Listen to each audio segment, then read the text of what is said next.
Hello everyone and welcome to another Let's Learn with Kerbal Space Program and me, 4KB Short. The reason I'm doing this Let's Learn is because what has recently happened is Bobcat 1911 at Kerbal.net has released yet another little bug. I will call it a little bug. It is this. He calls it the Ant. The Ant is your mini rover for all your mini rover needs. Don't forget to deploy your wheels. And I'm assuming the G means grin. Now, I'm doing this Let's Learn this is the first time I have seen this thing. It is the cutest little sumbitch I have ever seen, to use a southern colloquialism. The reason I'm wow. The reason I'm doing this Let's Learn is because I don't know what you need for this thing. I don't even know if you need anything at all or what you can add to it. It looks like you have a top and a bottom connector.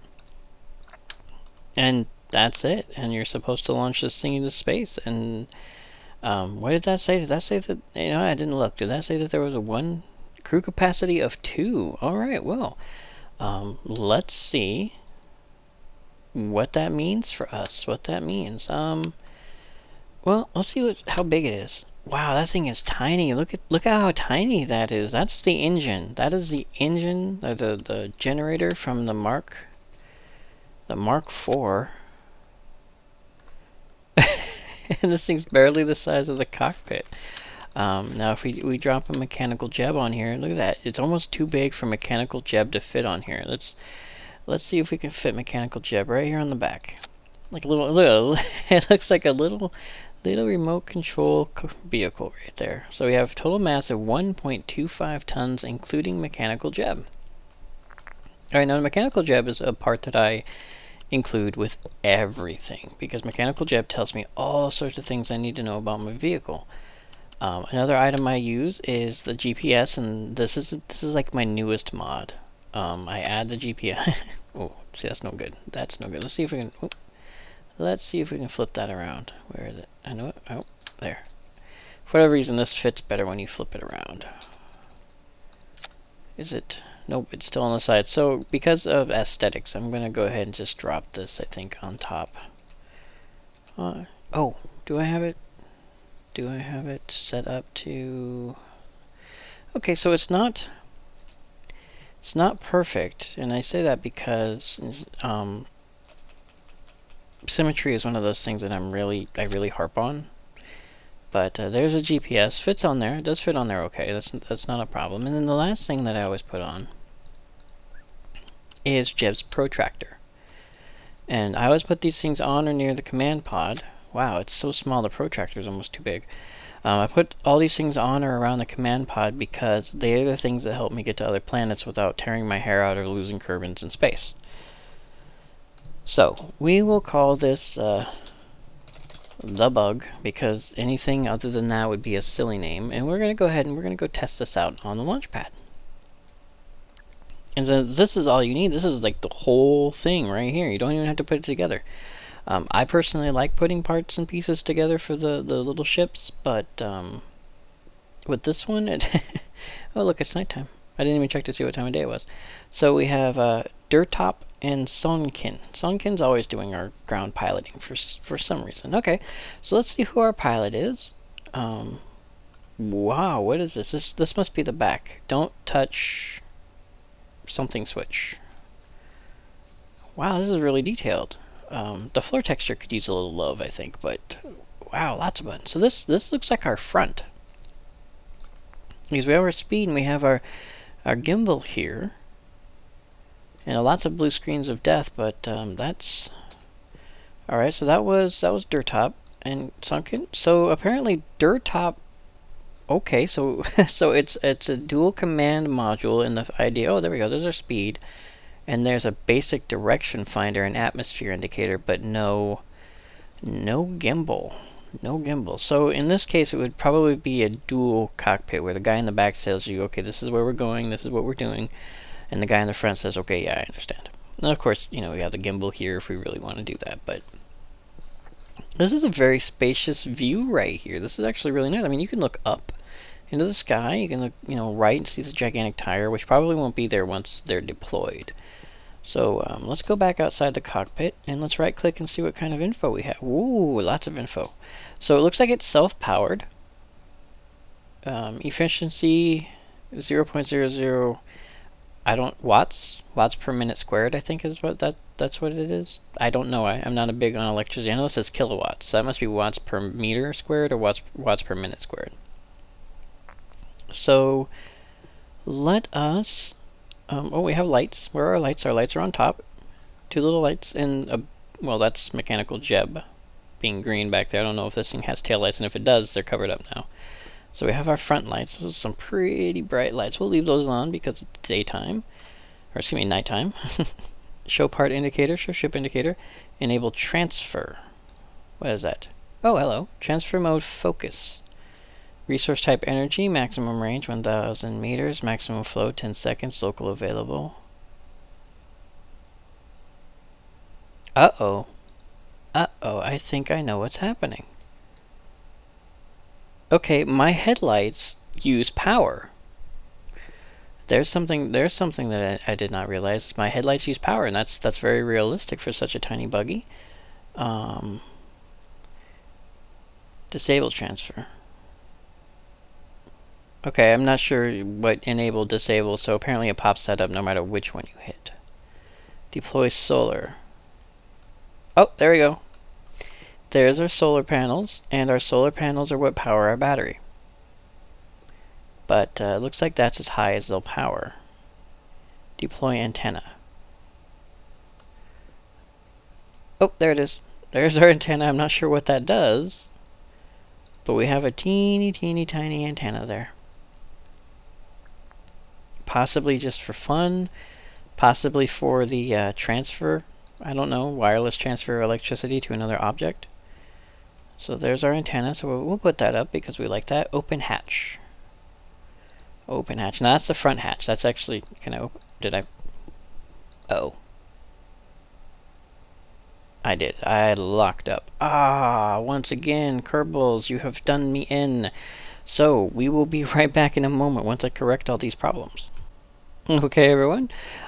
We have fixed the issue. Something, you know, sometimes Kerbal Space Program is not good to me, and I end up losing connection to it from time to time. So let's go ahead and deploy the solar panels again. It looks like I put the protractor right on top of that, so bad idea. Bad idea, if only for aesthetic purposes. And we'll deploy the antenna again just because that's, you know, it's cute, and we'll just do that, and then we'll open the hatch. And there it is, there's our hatch. And you can't see the Kermans inside, unfortunately. Ooh, didn't deploy the wheels, so the hatch kind of pushes the nose up. Now, if this is anything... Wow, it's almost bigger than the Kerman himself. Wow, look at that. Look at that. It's like, how do I fit in here with my gigantic head? But apparently he does. If this is anything like the Mark IV, if the hatch is not open, the Kermans cannot exit. When I made my last Let's Learn, unfortunately, I did not realize that when I was talking about the hatch, which I realized open, but I hadn't tried to get my Kermans out. Yes, you get this. Hatch is obstructed, cannot exit. And that's because you have to open the crew hatch. Alright, now we have to deploy the wheels, which... Oh, G, he said, right? There it is, the G key, not grin. I'm learning, and there it is, there are wheels. That is the cutest little thing I have ever seen. I have to take this to a planet. I don't know which one yet. Probably to a very light moon. Alright, now yep, I, K, J, and L are still our keys of choice. And it looks like, let's see, we got a really long runway here, so let's see how fast the ant can go. And let's see, does this use power? It doesn't look, oh, no. Okay, so it looks like if you go full speed, you will lose power, and full speed is 15.3 meters a second. So let's slow that down a little bit. Let's see if that changes if we slow down. So let's cruise at, say, 4 meters a second. And are we still losing power? We are still losing power. Okay. So let's go ahead and stop completely. And and then the parking brake. Instant stop.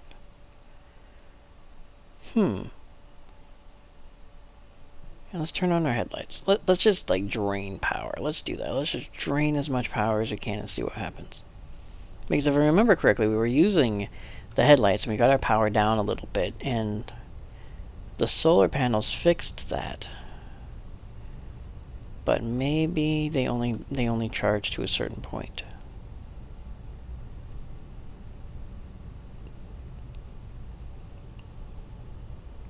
Okay, we'll just turn cruise control on at 15 meters per second. And we're draining. Now, it is at night. I do understand that it is at night, and you're thinking to yourself, you idiot, of course you're not gaining any power, it's nighttime. But I don't think Kerbal Space Program knows when it's nighttime. At least I don't know about the electronic mod or the solar panel mods or anything like that. Maybe they do know if you're on the night side. I don't know. So let's see. Solar panels are open. Enable transfer. Choose target. Targets in range. No targets available. Okay, the transfer of power is to transfer to other things that use the electrical system. Useful, I guess. 10 per second. Maximum range 1,000 meters. Cancel, and then we just say disable transfers. That should be enough. Alright, and we will stop once again. So because we're using up power, but I never used up this much power. We're coming to the end of the runway, so let's go ahead and stop before we fly right off the end. And how's our power? Still going down. Turn off my lights. Let's close solar panels, maybe?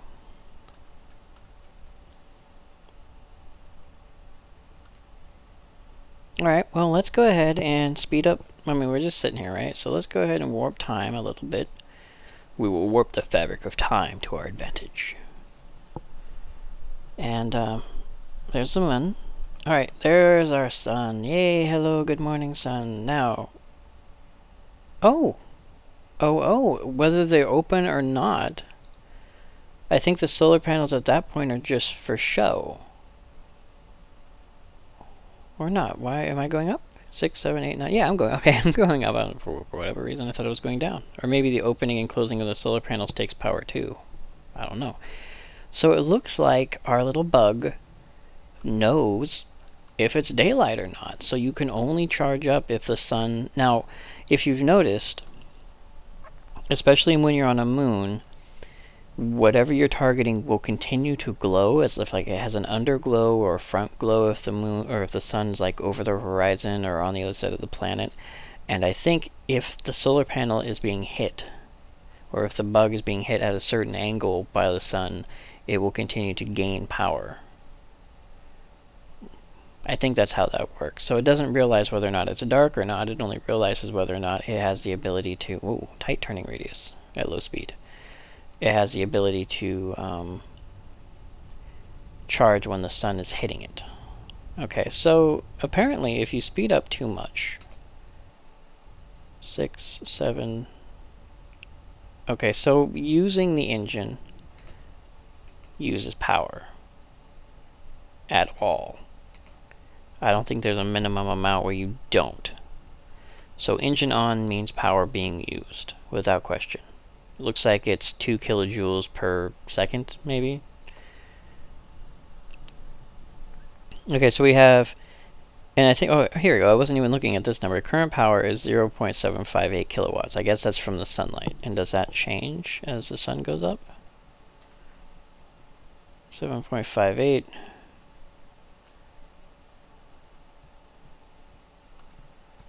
Well, you'd figure the higher the sun gets, the higher that number gets, but it doesn't look like that number's changing. But my efficiencies went up slightly. Okay, so yeah. So this thing's actually a pretty smart little bug. It knows where the sun is. Okay, so our efficiency is 1346.03, and let's go ahead and start using our power.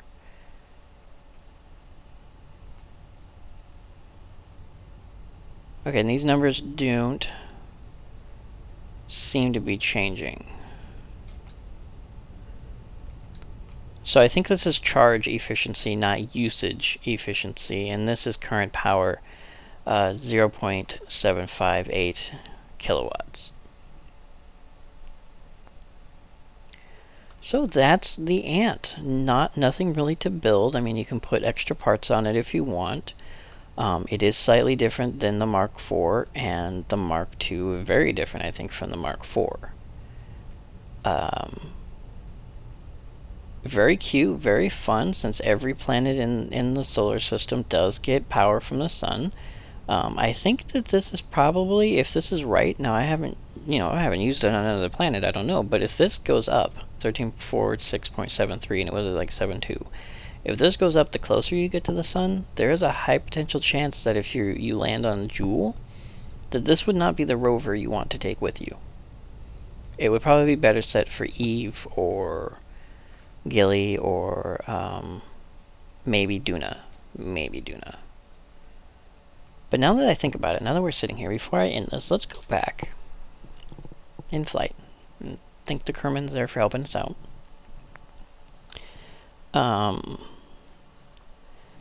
Since I'm trying to think while moving my mouse, since we did that, let's see if we can use the rat with this little buggy, right? We want to see if we can do that, maybe? Because if you're going to deliver this, yeah, you can deliver it just by stacking something on the top and bottom. Why not? Perfect, easy, done. But if we use the rat, we might get the efficiency we need. Such a such a big decoupler. Look at that. It's huge. This thing, you never realize how tiny this thing is until you actually stack a tiny object on it, and you're like, wow. Oh my god, the rat is huge. You can almost fit 2 of these in there. Okay, now which way do we want the rat to face to the front, which is this way? Is that not right? Uh-oh. Uh-oh, it does not look like the rat will work with our little friend. Cute as a button, though. And it does fit in there properly. But it doesn't look like our little rat will work. Let's see if we can connect. And I think what happens is it gets pissy if there's any interconnecting parts. It's like, oh, there's a part that's touching that shouldn't be, and it goes, ah. Well, there's that. Where does that connect to? That connected to the top. Well, you know what? You know what? I mean, this thing is small enough. Who knows? It might actually work. Let us do that. And then let us move. Oh, no. My bad. Alright, and then let us grab. I think that's it. Yep. Nope. This thing actually doesn't have a pod indicator. I did not realize that. There is no pod indicator. You have to be very careful. I'm selecting this and touching it, and there's no pod indicator. You have to be very careful with that. If you don't, or if you're not, there is a potential chance that it will be in the wrong place. Okay, I'm trying to... there you go. I wanted to go that way. There is a chance that there could be a big error. Alright, once again, like that. Alright, this is how we're going to launch the rat bug. So we're going to say buggy. We're just going to call it buggy, because sometimes it is buggy. It is a little bit buggy, but that's okay. That's okay. Okay, I decided to forego the relaunch and just came directly to the launch pad. And once again, we have dirt top and sunken in our R.A.T. So we're going to deploy the landing legs, and let's open the drop, and hopefully nothing bad happens. So there is our little Kerbal ant. So let's hit our...